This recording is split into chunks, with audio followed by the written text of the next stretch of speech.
All right. So the idea of the live today. Hey, Vix. All right. Well, let's get going then.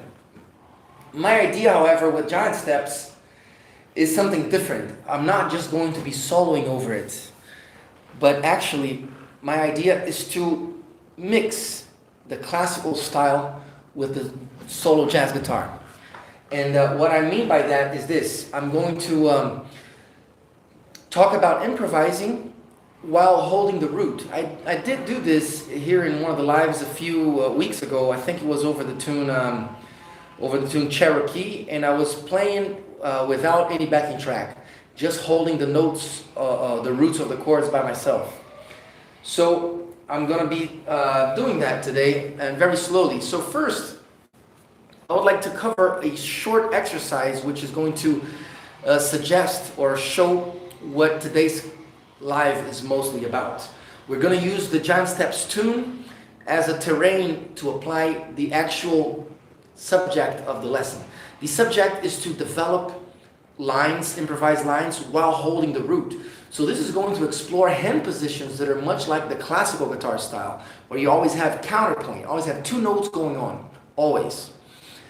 So it's very interesting, very good for the left hand as well as for the right hand. So here, hey, what's up, Bob? What's up, my check? My guys are showing up. I'm glad to see y'all here. All right, so the idea is this. First, I'm going to run the cage system, showing you the 5 positions. I'm going to use the major 7th chord or the major scale, Ionian scale, in 5 different positions, and I'm going to play the scale while holding the root.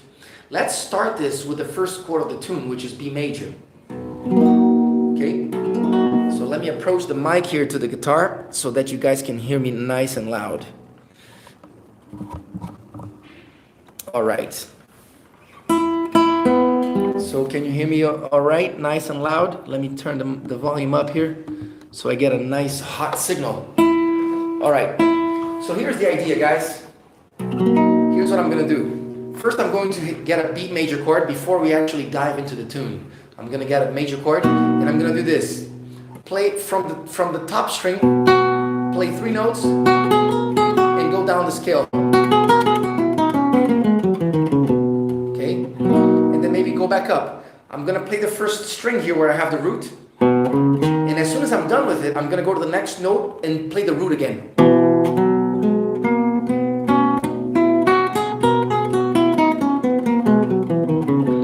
This in one of these lives before, I remember, and I'm not sure how many weeks ago, but I want to use it in depth today. So I hope you got the idea so far. Play the scale holding the root.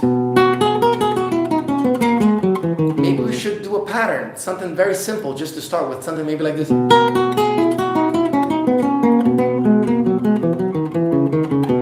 Positions are going to be explored later when you're improvising while holding the root. And this, guys, this idea of this exercise, this ability that I'm inviting you to get to know is very important for you to, to perform as a musician, as a guitar player. Very, very important ability, because it separates, those who can play by themselves, play a whole night, a whole gig by themselves, or from those who always need somebody to back them up. There's some guitar players that are addicted to always using a backing track or always needing a bass player or a piano player. So I want to invite you into the group that doesn't need a piano player. And even those that don't, sometimes some guitar players that are able to play an entire gig by themselves instrumentally, even those sometimes they will play lines and respond the lines with chords, but the lines are alone. The lines don't have a root. You have no idea, or maybe you do, but I cannot stress enough the importance of being able to play lines while holding the root on the guitar, and this should be perfectly possible if you practice it. How much it adds to the guitar. It makes you sound like 2 guitar players. It really expands the possibility of the instrument and how complete it can sound, how much you can do on your own. And that, in the long run, should represent something in your money-making ability with the instrument. So, all right. That's my girl there, Sarah, saying hi. Hey, baby. Tomorrow is Valentine's Day in Brazil, so we're gonna have a nice dinner. All right, so here is the next part, the B chord. Play this with me, guys, those of you who are out there. My check, I know you like to play along with me, so now I'm gonna think about this area of the neck, the B major chord, G position on the cage system. So here I go. Oh, that's leading.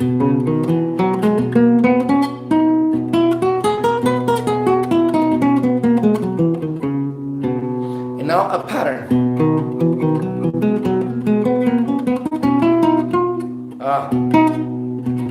Oh no. So I need to. This is an interesting situation here. This is why it's so good to do this, because you figure you stumble upon all kinds of situations that you need to address. You need to bring them up into your vocabulary. So here I'm going from a third to a fifth. What's the best thing to do? Is it to repeat the finger?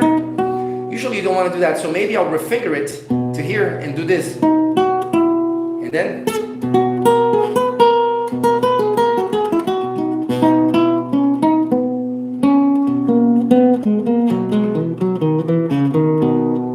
Alright, so the next area is going to be right here, the E position on the cage system. So I'm going, first play the first notes on the string, and then I'm going to play the next string and play the root again. And go on.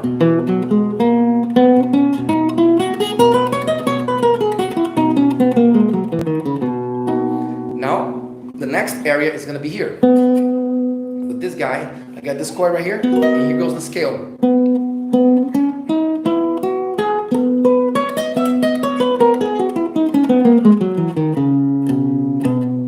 And for those of you who have a 7-string guitar, you should also cover this area right here, which is like that, major 7 chord. So I'm gonna go.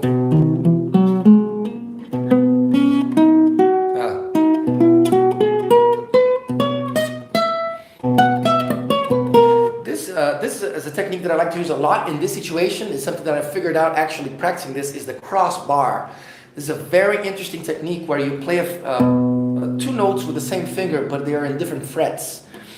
You could use the crossbar here on the 6th string. For those of you who have a 6-string guitar out there, if you end up playing the root with finger 1 and you have to play a melody, you can play these notes here, the major 7th, maybe the sharp 4, or the major 9th, all with just 1 finger, and they're in different frets. They are here, while the root is here. So that's a great exercise you should develop, you know. Even the 6th there. So you have to cover this territory here physically, so that whenever you stumble upon situations that you may have to use that to, you know, save the line, then you're ready to do it because you've done it before. So here we go. Now the 7th string again, B major 7.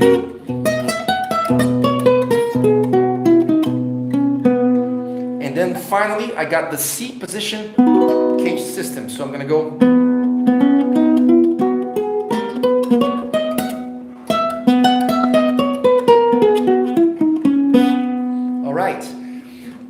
One other thing you can do is maybe sometimes use the 3rd on the bass. It's also a strong note that definitely, you know, represents the chord. So we could use that. For example, let's start again here with the B major 7 chord. I'm going to put the major 3rd right here, and then play the scale.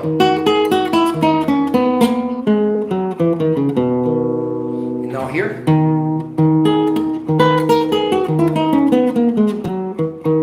And now here. Now here.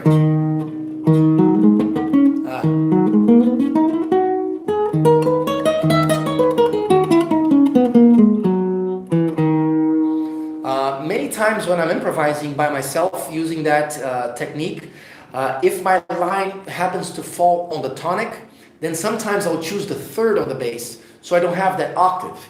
You know, so to avoid that octave, you can always, you know, use the 3rd as another way. All right. So now let's talk about the song itself. I believe many of you already know this tune. If you don't, look up on Google, Giant Steps PDF or Real Book Giant Steps PDF, and it's gonna pop up a sheet. The way I harmonized this was like this. I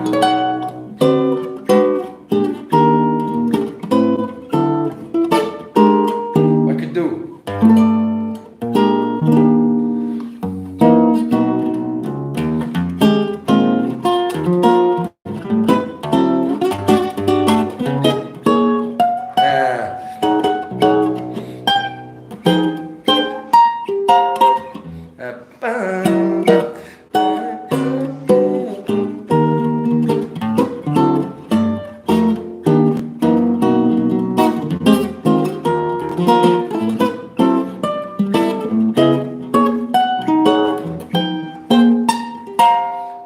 and now we're going to talk about improvisation. So first, since this is not an easy technique, I suggest you do it very slowly, all right?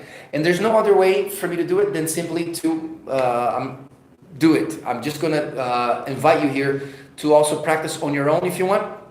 Playing very slowly, always holding the root. You can play one or two notes to start with, as long as you're holding the root together, okay? So just would like to make a comment here, is one of these days I got a comment from a guy who watches these lives, and he requested that I explain more, you know, and do a organized lesson, step-by-step type of thing, and that sometimes I dive into the playing, but then I feel like part of this, in my opinion, it has to be fun for me, you know, and part of this is me just showing what can be done, so I can't, you know, explain every little thing that I'm doing. Sometimes I'm just going to dive onto it, and then you guys always go back to the video, rewind and pause to pick up some line that I might have done. But part of these lives is me showing what I'm trying to, you know, bring to the table. Because if I just talk the whole time through, then there's not much playing, and I also want to get a little bit from it, right? So here we go. Sometimes when I got the beat, I'm going to use my 7th string, and here we go.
Trying to show you the idea of what I want to, you know, bring to the table today.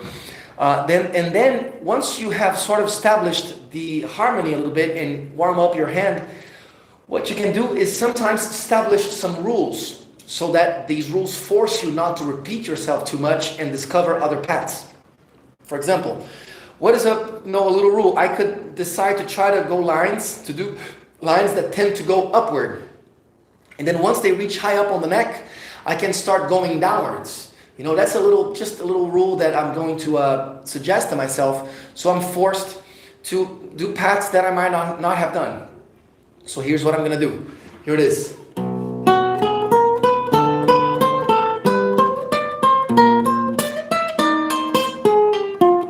Now going down.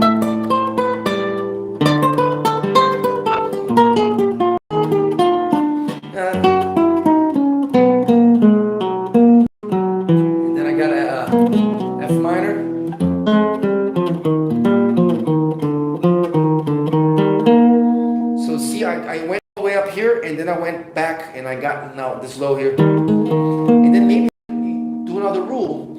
I'm going for 2/5 to G. I could maybe suggest to myself to try to use more fourths, like I said before. I think I've done a lesson on this, using intervals of fourths, like that to make your lines a little more different.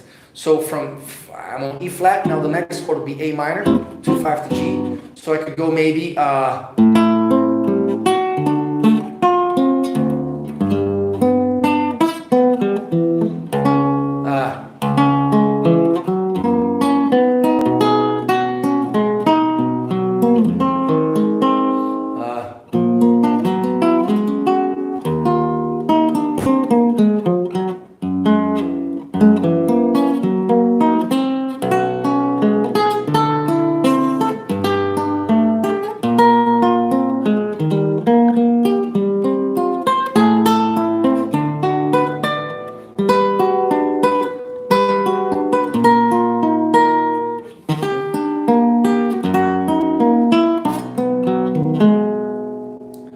and so on.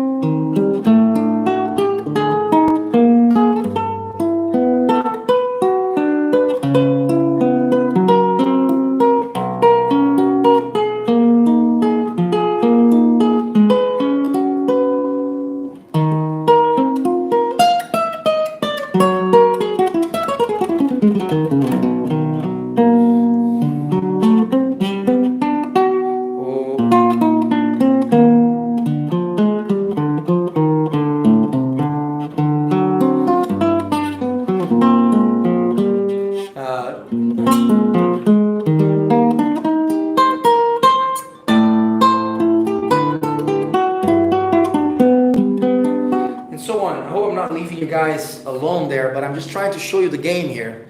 It's just like a game. It's like a video game, but in the real world, where you are every line you might be discovering a new fingering, and this forces you to do so, to discover many fingers. Just yesterday I was doing this, and I ran into situations where I was playing the rule with the pinky, and then I had to play like a minor third. Like for example, the chord might have been an A minor. I was playing the rule with the pinky. So I wanted to play a minor third and I ended up doing this. Or a minor seventh. So this is the kind of fingering that I had never done in my whole life. Playing guitar 20 something years, maybe 30. I never had thought about this, and then I actually thought, you know, this is pretty easy to do. And this kind of fingering here could actually solve many situations you would stumble upon. But if you don't program it as something possible in your brain, whenever you run into a situation like that, you're just going to let go of the guitar and think like, oh, I don't play this. But there are many possibilities that you're not even aware of. So this is why this exercise is so good. It's because it forces you into the unknown, and then you end up really expanding your vocabulary. And of course, another belief that I have is that if you do this plenty, it's going to help you even in your lines. Whenever you're just playing single lines, I think you're going to have a better vision of the neck and a better perception or awareness of what your hand can and cannot do. And I'll tell you, one of the things that happened to me one of these days is after doing this exercise for a while, I was practicing just lines, just playing regular lines, and I realized sometimes without me even noticing, I was actually reaching for the roots of the chords while I was playing the lines. And this is something that used to be difficult for me, and after doing this exercise for a while, it started becoming automatic. So it's quite a great ability that you definitely would benefit from developing. So any questions, guys? You guys seem to be very quiet. I'm not sure if that means that the lesson is good or what. But feel free to interact, all right? Maybe I'll just continue. Do you guys mind if I continue doing that? Because then at least I'm having a good time here exercising. Here I go.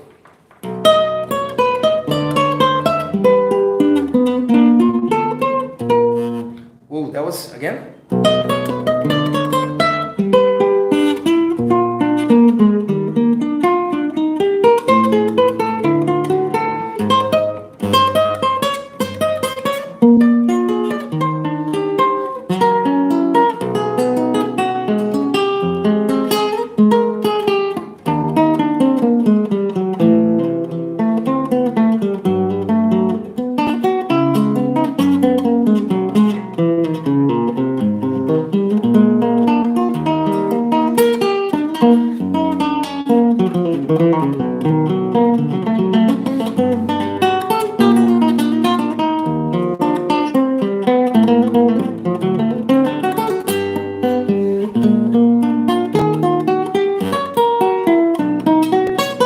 Notice the crossbar right here. I got a F sharp dominant arpeggio by hitting the root of the 7th string, and I simply went, grabbed the major 3rd right here, and went, and then.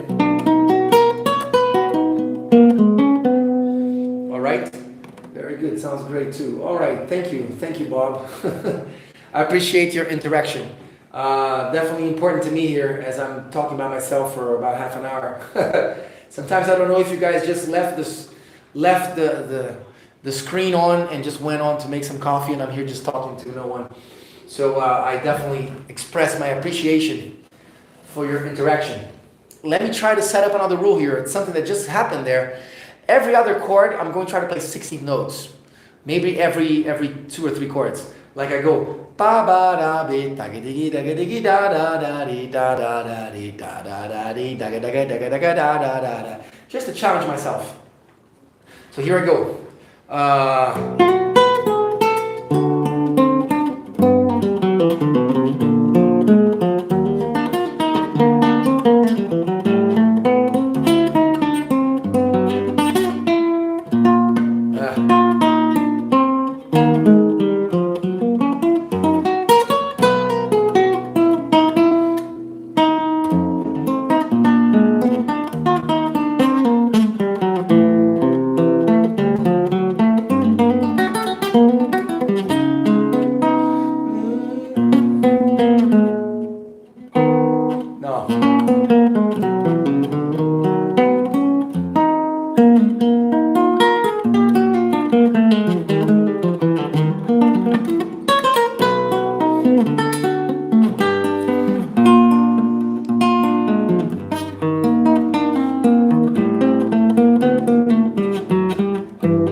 All right, let's try it again.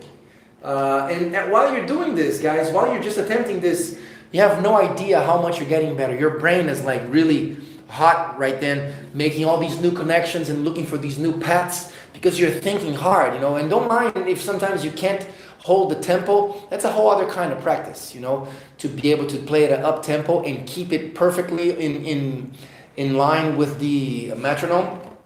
This is another thing that I'm doing here. Sometimes I know that I have to slow down to think right, but I'm more thinking about the vision of harmony and the fingerings that I'm having to choose to always have 2 notes going on at all times. Just rarely sometimes after I have played the root once, I will go on to play the rest of the line without the root, but that's rarely.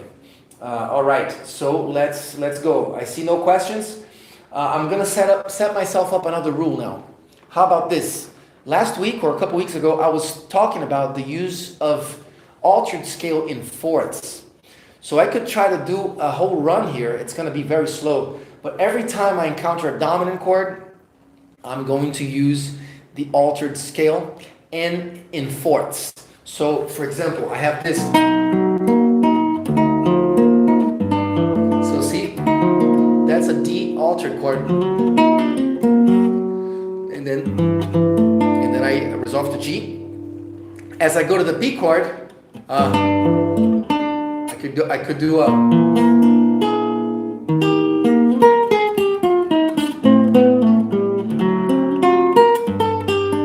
So see on here on the D major, D dominant, 2 5 1 to G. I went. That's a series of fourths inside of the altered scale. So I got G, and then now here for the B flat.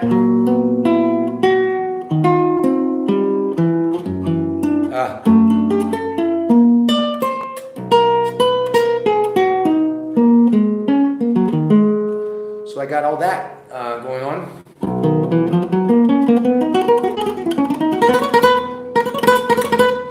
Any questions? No questions. All right. Keep going on. Where was I? I was in B. So now 2 5 to E flat.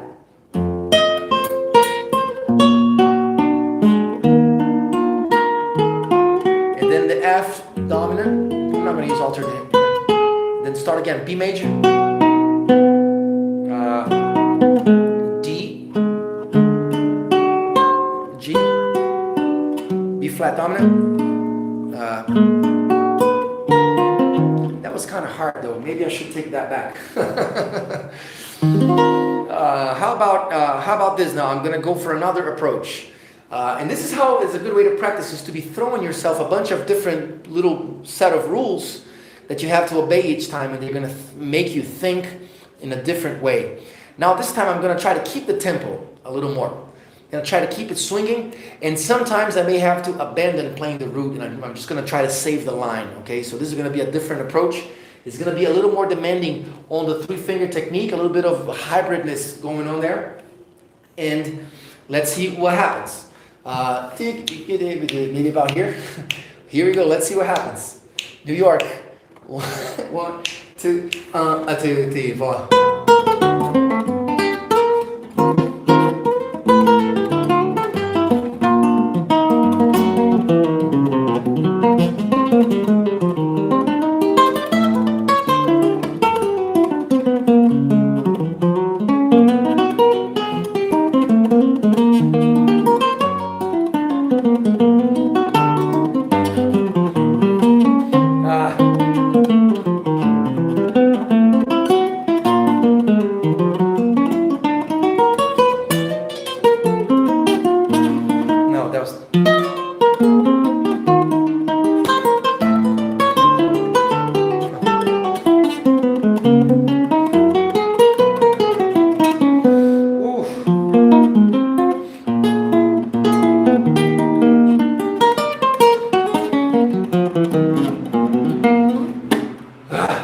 Hey, Kurt, what's up? Thank you for that, brother. Thank you so much. Thank you so much.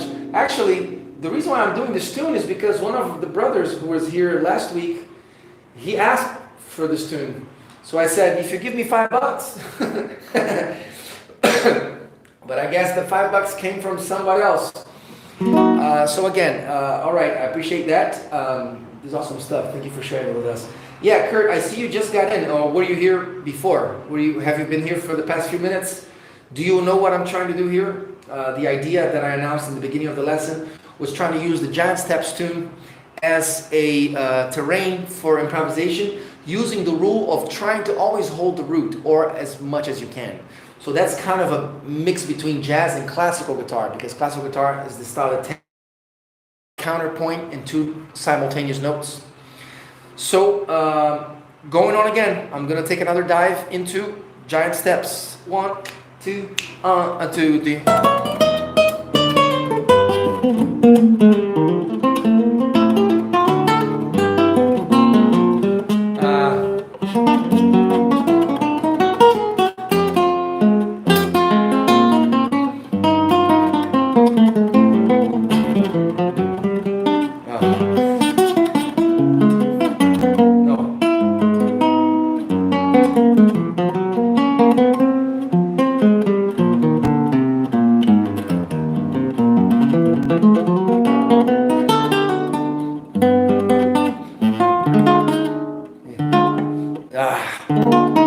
See, I was trying to do a E flat chord with the bass on the third this time. Try to alternate the bass using the third instead of the tonic. Got Nylon String Guitar Theory. Very helpful lesson so far. Thank you, Nylon. Bradley Wells. Thank you, Bradley. All right, so here I was. I just hope you guys recognize that I'm obviously improvising this whole thing through, and nothing of this was set up before. That's why I'm, screwing up every now and again. At least it's very honest. So here I'm doing a B flat chord with the bass on the third, and I was trying to do the line. But I figured in the middle of the way that I'm using this finger, and that becomes very difficult to do. Unless I did it that way. Yeah. But now I need to address the roots. I got a guy with a blower here just in front of my house. I wish I had a shotgun. So.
concentration there.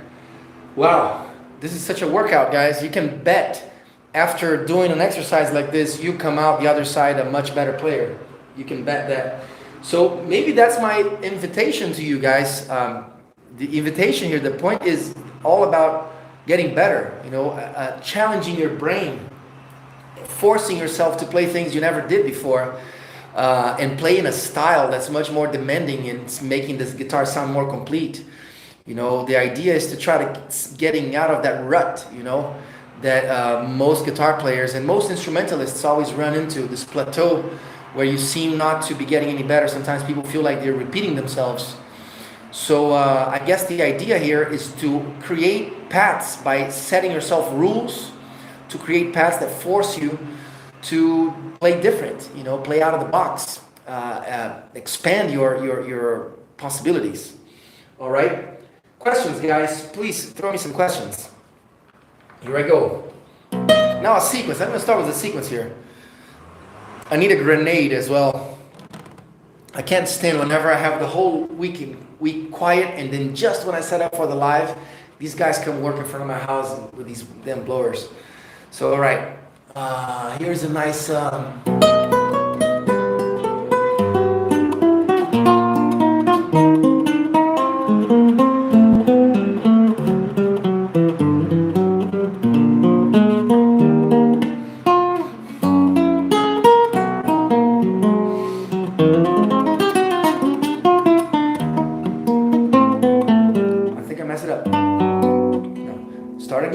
So I start with this line.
So with fourths in the dominant chord, you would have this. Yeah.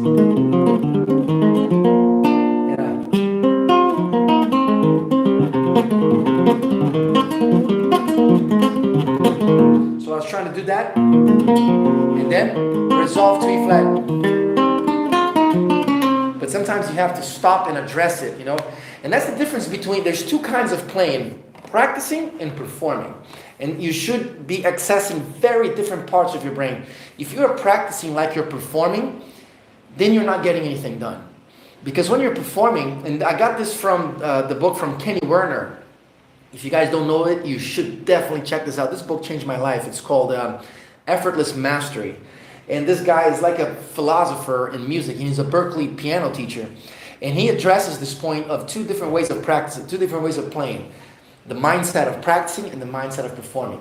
When you're practicing, you are programming. So it's okay to stop. It's okay to break the tempo so that you can address something.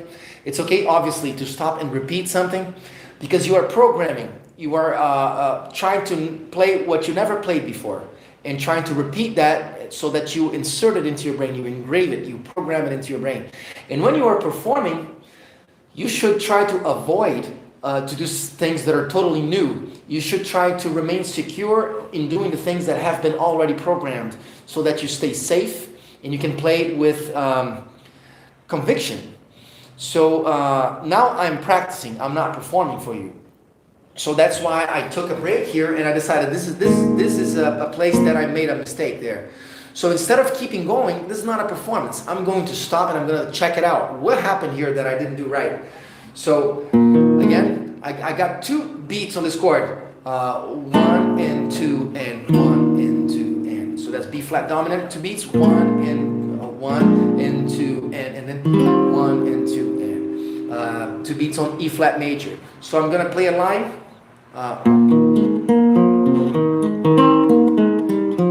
That's it, and then I go out. Keep going.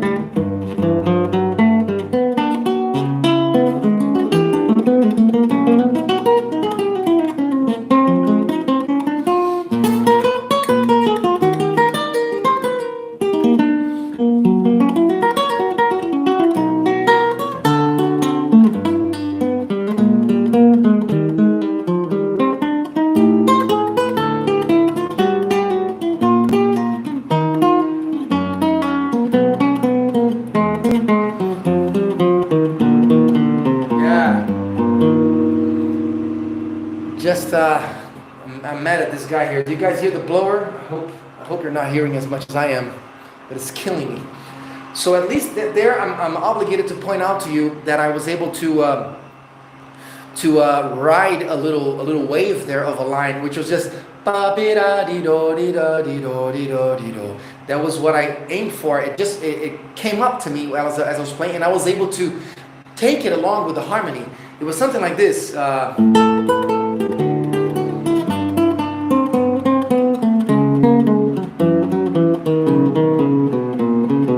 So see, I'm taking the same motif, but always respecting the harmony and of course holding the roots together. So that's really a great guitar exercise. Let me keep going here. Hopefully another motif will come up.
I'm getting tired.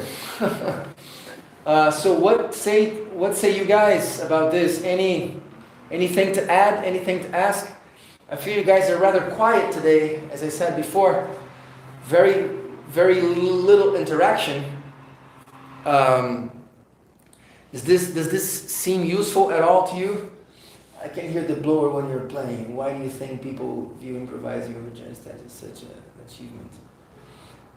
Well, I guess because it's supposed to be played at a fast tempo. That's one thing. Sounds really cool. Thank you, Vix. So this is a tune that's supposed to be played fast. The original recording is about dun dun de do dun be dum be dun de. But I guarantee you that after doing an exercise like this, you would be much better off, taking the tune at the original tempo. So that's why it is, because it's fast, it's a bebop tune, and because it goes over many keys very fast. You don't usually stay in a chord for any longer than 4 beats. Usually each chord lasts for 2 beats, and fast beats, you got 1, 2, 1, 2, 1, 2. So that's why it is so, yeah.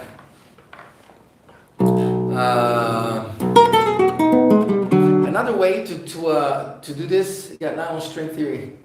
Biachi in the house. Hey Oscar, what's up? Can you offer any advice for performing in front of a live audience? Yeah, sure thing. In my experience, performing in front of a live audience is absolutely no problem if you have total control of what you're doing, total familiarity and mastery, I guess is the word. I usually have a hard time performing in front of an audience if I haven't fully mastered what I'm doing. But when I totally know what I'm doing, I'm totally at home, I can just have a great time, And one of the things that I psychologically do to help myself whenever I am in that spot and maybe I'm a little nervous is just to tell myself, I'm just going to go out there and have a good time. Because if you take it that way and just have a good time, you're probably going to, if you can dominate your psychological, your mind to think that way and feel that way, you're probably gonna get the best out of yourself, and people are gonna enjoy your performance more. If they pick up you're nervous, then it's like a snowball. They will pick it up, and you will know you're showing the nervousness, and then your confidence just goes down. Goes down the crapper. Yes, bro. Hello from Copenhagen. Wow. So I got a nice team of people here now. I'm glad that you guys are talking to me. Okay. So yeah, this thing about performing, man, is just you have to be totally cool, and the better you know what you're doing, the better you will be. What you want to avoid doing is try to go for something that you're not totally sure of. You haven't totally mastered it. And then if you go out there trying to be perfect into something that you haven't mastered, that's the perfect recipe for a disaster. So avoid that. All right. Now what I was going to say is one of the ideas of this meeting was to have a progression and always be playing with the root while soloing. But also the third point of this lesson here, or this live, is to set yourself different rules that you have to conform yourself, you have to adapt yourself to. And these rules are always going to force you to think different ways and create different paths. So what I'm going to do now, I think I've set about 4, 5, or 6 different rules here to myself. And the one that I'm going to do now is I'm going to try to play double time, meaning I'm going to last twice as much in each chord. So whereas before I had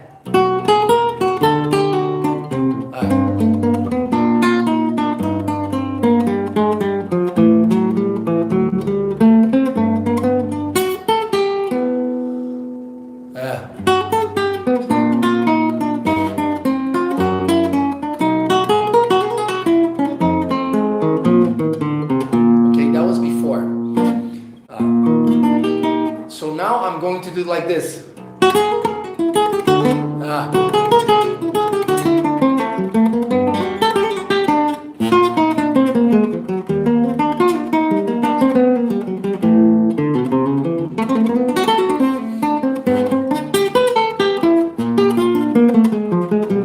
Yeah, I think I lost track. Let me try it again. I got B major, D, E flat, 2 bars. E minor, D.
Back to the same progression. Hey bro from Copenhagen. All right. Okay guys, so do you see what I'm doing? I'm gonna try it again.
No.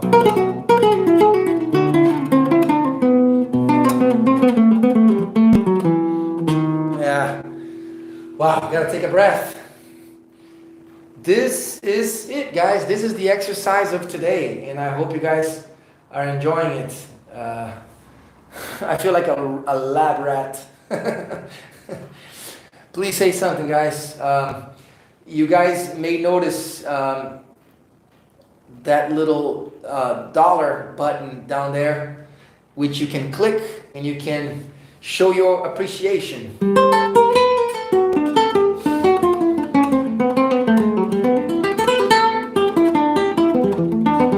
This has been something new to me, doing these lives. I've been doing these lives for quite a while. This is the 25th live, so I think it's been going on for more than a year now. And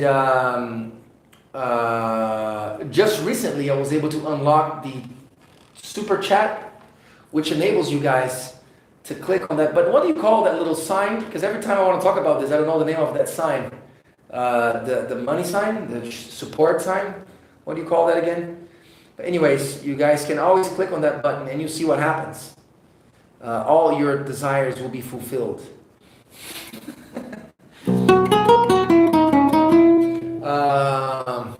Yeah, guys, anything else that you guys would like to ask? This is the right time.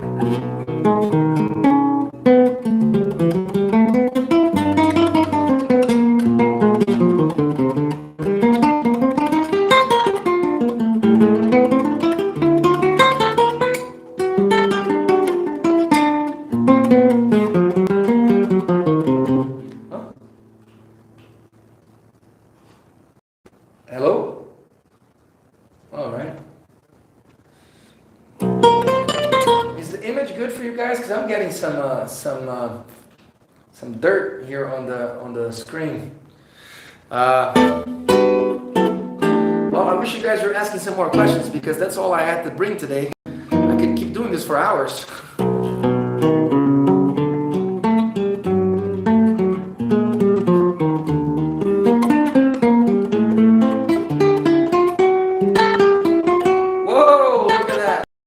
Nice bonus. I got a nice bonus from Nylon String Theory.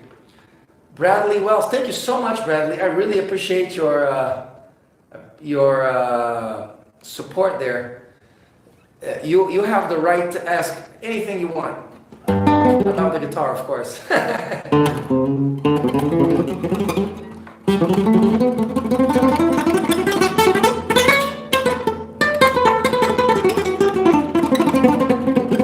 I'm like one of those dolls, you know, that they stay still, and just whenever you put a little money, it goes.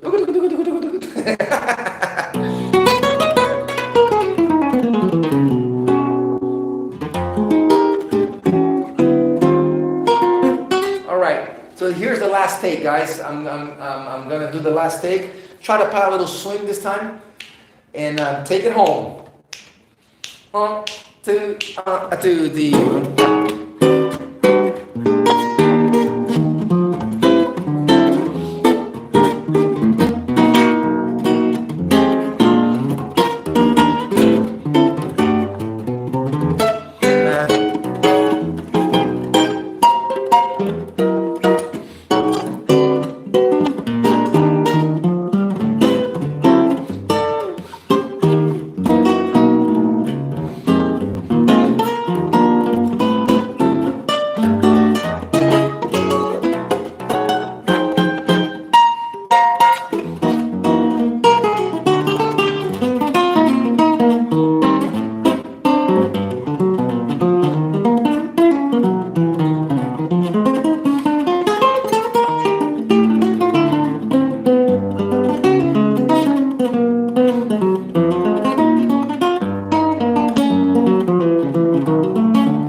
I got lost. Yeah. Wow. Whoosh. Thank you, Kurt. Thank you, all my brothers. This was quite a 100-meter run. Any questions, guys? Any questions? You guys all here may imitate the action of Mr. Nano String there and send me $10.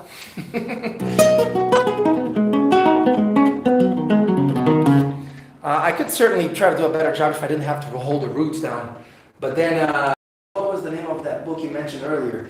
The name of the book is Effortless Mastery by Kenny Werner. Kenny Werner is a piano teacher from Berkeley. And he actually has great insight to bring as far as mentality, as far as psychology, as far as just mental approach to practicing and performing, writing. This guy is really an amazing writer and just thinker, music philosopher. You know, his book really changed my life. And I should read it again, actually. I read it back when I was in school, when I was doing the master's degree at Georgia State University in Atlanta. And it really touched me, really stuck out to me, his teachings. And I stumbled upon his stuff again when I was actually on YouTube. I have this section in my channel called Music Philosophy, in which I recorded just 3 videos. I discontinued it, but I may pick it up again.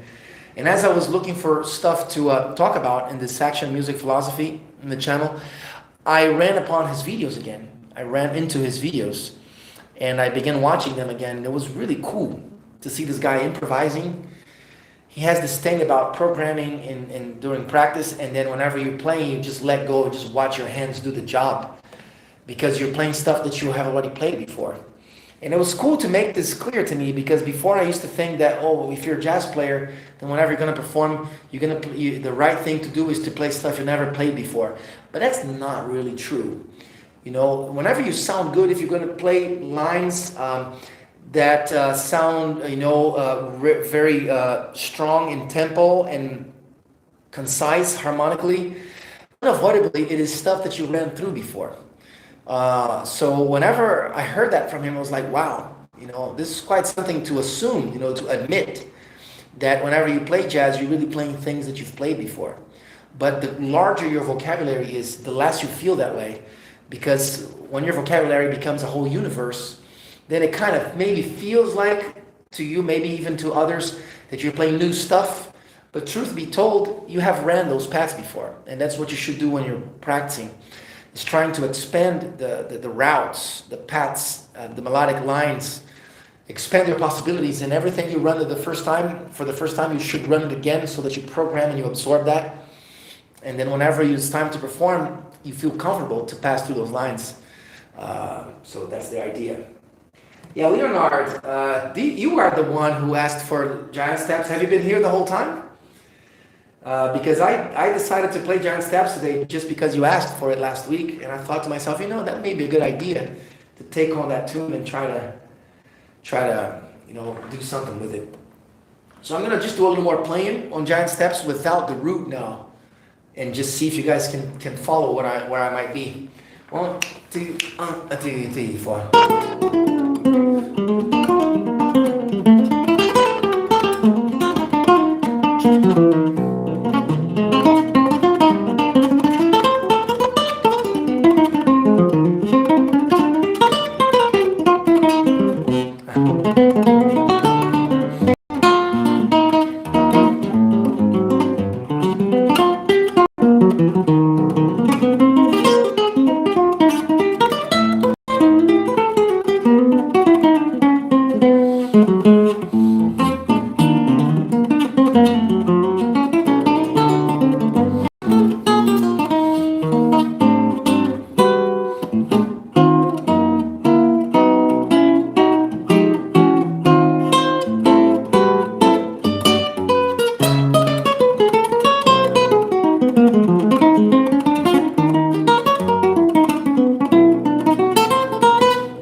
Need a breath. I need a breath. I need some water. I need some $10. All right, guys. I think the time to say goodbye has come. I really appreciate you sticking with me till the end. I love you guys. I love you. I love your company on my Fridays. Always make me happy on Fridays.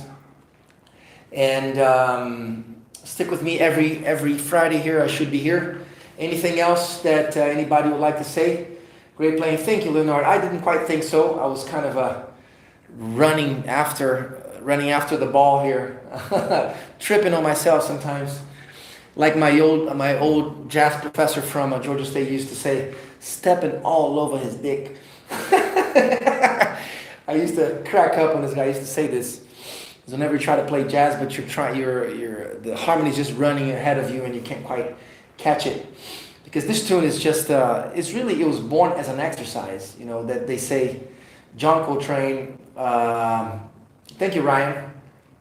John Coltrane wrote this as an exercise, and then later he decided to record it. But it really is an exercise.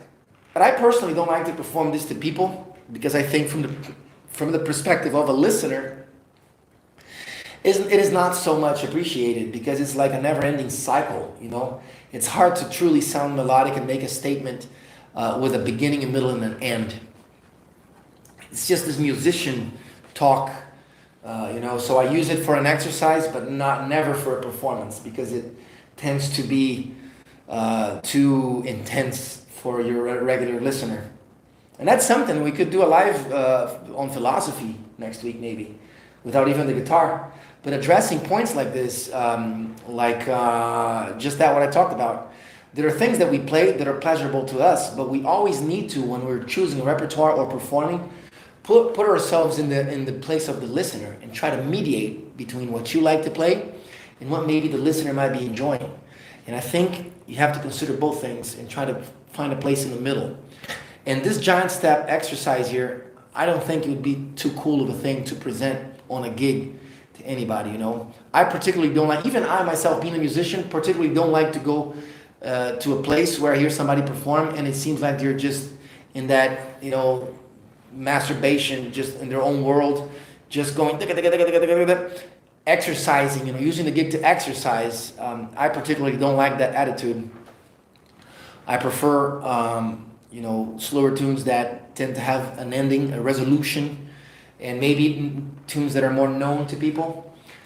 It's like a ritual for a jazz student playing with a progression. Yes, it is. Yeah. All right, guys, I appreciate you. The last time, if you guys would like to show your support, the last time is now, and I appreciate you very much, guys. Again, I am teaching private lessons. If anybody would like to join me for a private meeting, definitely on the look for students always, because in the pandemics that has been my main income actually.